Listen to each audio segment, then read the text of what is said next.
نظر آتی ہیں. لیکن مفتی صاحب اس میں وجہ یہ ہوتی ہے، سب سے بڑی جو سمجھ آتی ہے کہ یہ ایسے افراد کا یہ کہنا ہوتا ہے کہ آپ قرآن پر چلیں، حدیث پڑھیں، بس باقی یہ بزرگوں کی اور ان لوگوں کی کیا حیثیت ہے معاذ اللہ. تو اس حوالے سے اگر ایک ذہن مل جائے کہ جب صحابہ کا یا اہل بیت کا یا ولیوں کا ذکر ہو، ایک مسلمان کا طرز گفتگو کیا ہونا چاہیے؟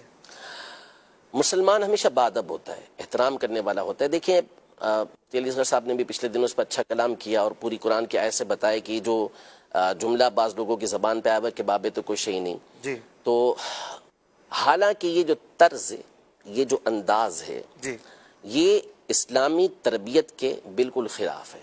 نبی پاک صلی اللہ تعالیٰ علیہ وسلم تو یہ ارشاد فرماتے ہیں کہ من لم یرحم صغیرنا ولم یوقر کبیرنا فلیس منا، کہ جو ہمارے چھوٹوں کے پر رحم نہ کرے اور ہمارے بڑوں کی تعظیم نہ کرے وہ تو ہم میں سے ہے ہی نہیں.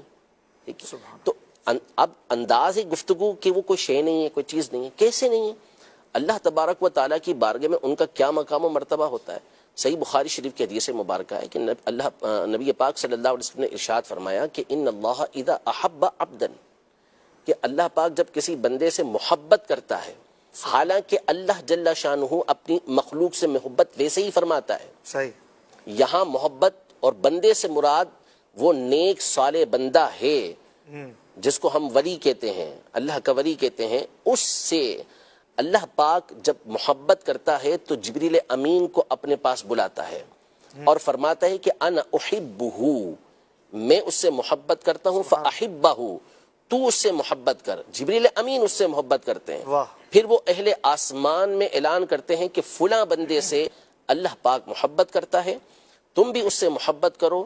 آسمان والے اس سے محبت کرتے ہیں. ثم یودع له القبول فی الارض، پھر اس کے بعد جو زمین والے ہوتے ہیں ان کے دل کے اندر، ان کے دل میں اس بندے کی مقبولیت کو رکھ دیا جاتا ہے. سبحان اللہ. یعنی کون سے لوگ جو نیک صالح اللہ کے بندے ہوتے ہیں، جو دین کی طرف راغب ہوتے ہیں، ان کے دلوں کے اندر ان کی محبت رکھ دی جاتی ہے. تو وہ کون ہیں؟ اللہ کے نبی، اللہ کے اولیاء ہیں، ٹھیک ہے، صحابہ ہیں، اہل بیت اطہار ہیں. تو یہ ان کا طرز عمل، ان کا طریقہ کار ہوا کرتا تھا. تو یہ جو ادب اور احترام کا جو طریقہ کار ہے، یہ اسلاف سے نبی پاک صلی اللہ تعالیٰ علیہ وسلم کی تعلیمات اسلاف نے لی اور آگے چلاتے ہوئے آئے ہیں. ہمیشہ احترام کے ساتھ ہمارے یہاں بزرگوں کا یہ نام لیا جاتا رہا، چاہے وہ صحابہ کرام علیہم رضوان ہوں، اہل بیت اطہار ہوں، اولیاء ہوں، شہداء ہوں، ان کا نام ہمیشہ ادب اور احترام کے ساتھ لیتے ہیں. تو اصول ہے، ضابطہ ہے. قرآن مجید فرقان حمید میں اللہ جل شانہ نے والدین کے لیے یہ فرمایا کہ اگر وہ بڑھاپے میں سے وہ دونوں پہنچ جائے، ان میں سے کوئی ایک بڑھاپے کو پہنچ جائے، فلا تقل لہما اف، انہیں اف نہ کہو. جی. اف کا کلمہ کہا گیا کہ اف نہ کہو. تو علماء نے اس مقام پر، مفسرین نے اس مقام پہ لکھا کہ اف یہ سب سے ہلکا کلمہ ہے کہ جو بندے کو تکلیف کے وقت نکلتا ہے. اچھا. ٹھیک ہے. تو ان کے ادب اور احترام کے پیش نظر ان کو اف کا کلمہ نہ کہو. ٹھیک ہے. اس پر پھر مفسرین نے لکھا کہ اگر کسی مقام پر اف کا کلمہ یہ تعظیم کے لیے استعمال ہوتا ہو، یعنی کسی کو ہم رسپیکٹ دینا چاہیں، تعظیم دینا چاہیں، اور اس مقام پر اف استعمال ہوتا ہو کسی زبان کے اندر، لینگویج کے اندر، تو وہاں پر اف کہنا منع نہیں ہوگا. وجہ کیا ہے؟ وجہ یہ ہے کہ یہاں جو منع کرنے کی بیسک بنیادی وجہ تھی وہ یہ تھی کہ اس سے ان کو تکلیف ہوتی ہے، اذیت ہوتی ہے کہ ہماری اولاد نے ہمارے سامنے اف بھی کیسے کیا. ٹھیک ہے. تو ایک مثال کے طور پر مثال میں نے بیان کیا. دوسری بات دیکھیں، اب الفاظ اس طرح کے استعمال کرنا، تو اگر کوئی اپنی ماں کو کل سے یہ کہنے لگے کہ یہ میرے باپ کی بیوی ہے، تو حقیقت تو بیان کی نا، لیکن کوئی بھی نہیں کہنا درست ہوگا؟ بالکل درست نہیں ہوگا. تو جو طریقہ کار ہوتا ہے، اب صحابہ کے بارے میں اس طرح کا لفظ استعمال کرنا، جملہ استعمال کرنا، یہ تعلیم کے خلاف ہے. اور اللہ کی بارگاہ میں ان کا مقام، ایک تو یہ حدیث پاک میں نے آپ کے سامنے بیان کی، اور پھر اس کے بعد جو بخاری شریف کی مشہور و معروف حدیث مبارکہ، حدیث قدسی، اس کو دیکھیں تو اللہ کی بارگاہ میں ان اولیاء کا مقام ظاہر ہوتا ہے. ارشاد فرمایا من عاد لی ولیا فقد آذنتہ بالحرب، جو میرے کسی ولی سے عداوت رکھتا ہے تو میں اس کو جنگ کا اعلان دیتا ہوں. آگے ان کا مقام و مرتبہ دیکھیں کہ آپ کہہ رہے ہیں نا قرآن و سنت پر عمل کریں، تو یہ قرآن و سنت پر ہی عمل کر رہے ہیں. وہ اللہ تبارک و تعالیٰ ارشاد فرماتا ہے کہ جس بندہ میرا قرب فرائض سے سب سے زیادہ حاصل کرتا ہے، یعنی جن چیزوں کو میں نے اس کے اوپر فرض کیا ہے ان کی ادائیگی سے سب سے زیادہ میرا قرب وہ حاصل کرتا ہے. اس کے بعد وہ ہمیشہ نوافل پڑھتا رہتا ہے حتی احببتہ، یہاں تک کہ میں اس کو اپنا محبوب بنا لیتا ہوں، اس کو اپنا پسندیدہ بنا لیتا ہوں. اور جب میں اس کو اپنا پسندیدہ بنا لیتا ہوں تو میں اس کے کان بن جاتا ہوں. فَكُنْتُ سَمْعَهُ الَّذِي يَسْمَعُ بِهِ، کہ اس کے کان بن جاتا ہوں جس کے ذریعے وہ سنتا ہے. میں اس کی آنکھ بن جاتا ہوں جس کے ذریعے وہ دیکھتا ہے. میں اس کے ہاتھ بن جاتا ہوں جس کے ذریعے وہ پکڑتا ہے. میں اس کے پاؤں بن جاتا ہوں جس کے ذریعے وہ چلتا ہے. اب اس کی تفسیریں مختلف ہیں کہ اس کا معنی کیا بنتا ہے، لیکن آپ اللہ کی بارگاہ میں ان کا مقام دیکھیں، ان کا مرتبہ دیکھیں کہ اللہ تبارک و تعالیٰ کیا ارشاد فرما رہا ہے کہ میرے اولیاء سے عداوت کا نتیجہ یہ نکلے گا.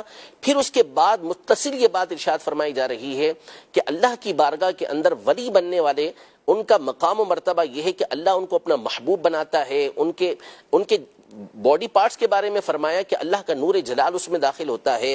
پھر اس میں یہ بیان کیا گیا کہ اب یہ جو اللہ تبارک و تعالی ہاتھ پاؤں کان یہ جو بیان کیا، ظاہر ہے کہ اللہ پاک اس سے پاک ہے، تو اس کا مطلب یہ بیان کیا گیا کہ وہ اللہ پاک کی اطاعت کے اندر ہی زندگی گزارتے ہیں. اور کرامات کے حوالے سے بھی یہاں گفتگو کی گئی ہے. پھر اس کے بعد یہ ارشاد فرمایا کہ اگر وہ مجھ سے پناہ مانگتا ہے تو میں اس کو پناہ دیتا ہوں، وہ مجھ سے سوال کرتا ہے تو میں اس کو عطا کرتا ہوں. سبحان اللہ. تو اللہ کی بارگاہ میں تو یہ مقام و مرتبہ ہے، اور آپ کہتے ہیں کہ کوئی شے ہی نہیں ہے، کوئی چیز ہی نہیں ہے. اور پھر میں آپ کو بتاؤں کہ دیکھیں، بندہ جب ابتدا چھوٹے طبقے سے، چھوٹے درجے سے کرتا ہے نا، جی، یعنی پہلے وہ اللہ کے ولیوں پر اس طرح کی باتیں کرتا ہے، تو کبھی بھی یاد رکھیے گا کہ اب وہ اس دروازے پہ نہیں رکے گا. یہ دروازہ ہوتا ہے جو، یعنی یہ وہ جگہ ہوتی ہے جس کو کہتے ہیں کہ یہاں سے دروازہ کھل گیا، اب اس نے آگے ہی بڑھنا ہے. اب اس کے بعد وہ تابعین پر آئے گا، تابعین کے بعد وہ صحابہ پر آئے گا، اور وقت آئے گا کہ وہ انبیاء کے بارے میں بھی اس طرح کی گفتگو کرے گا. اللہ. کیوں؟ اس لیے کہ یہ لوگ پردہ اور یہ لوگ دروازہ ہیں. یہاں پر اگر بندہ رکا رہتا، یہاں سے وہ جری ہو گیا. صحیح. جیسے قاتل ہوتا ہے، مجرم ہوتا ہے، وہ ابتدا میں تو ظاہر سی بات ہے کہ چھوٹے موٹے کام کرتا ہے، پھر آہستہ آہستہ آہستہ پھر وہ بڑے بڑے جرائم کرنا یہ شروع ہو جاتا ہے. تو اس لیے ہمیشہ جو بزرگان دین ہیں، اسلاف ہیں، ان کا ادب اور احترام، اور نام بھی ادب و احترام ہی کے ساتھ لینا چاہیے. ہمیں تو سکھایا گیا شروحات حدیث کے اندر، امام نووی رحمۃ اللہ تعالی علیہ اور کئی بزرگوں نے لکھا کہ جب صحابہ کا نام آئے تو تعظیم کے ساتھ رضی اللہ تعالی عنہم کہنا، اور اسی طرح جب اولیاء کا نام آئے تو رحمہ اللہ کہنا. یہ تو ہمیں تعلیم دی گئی ہے اس چیز کی کہ ہم نے اس انداز میں گفتگو کرنی ہے. اور یہ کہ نئی بالکل لاجک اور نیا طریقہ کار، اور اس کے پیچھے ایک بہت بڑی وجہ ہے. اور یہ تو کہ آپ نے سارے بھی تک جتنے سوال کیے ہیں ان ایکسپیکٹڈ ہیں سارے، تو اب یہ ایک پورا پیچھے ایک وجہ ہے اس کی کہ یہ کیوں اس طرح کیا جا رہا ہے. سب سے بڑی وجہ یہ ہے کہ اسلاف سے جب تک آپ کا تعلق باقی رہے گا آپ کو گمراہ نہیں کیا جا سکے گا، آپ کو اپنے پیچھے نہیں چلایا جا سکے گا. اپنے پیچھے چلانے کا جو صحیح طریقہ، جو شارٹ کٹ طریقہ ہے وہ یہ ہے کہ آپ اسلاف سے ان کا تعلق توڑ دیں. جب اسلاف سے تعلق توڑ دیا تو اب منمانی کرنی ہے، جو چاہے آپ کرتے رہیں، جو چاہے آپ بولتے رہیں.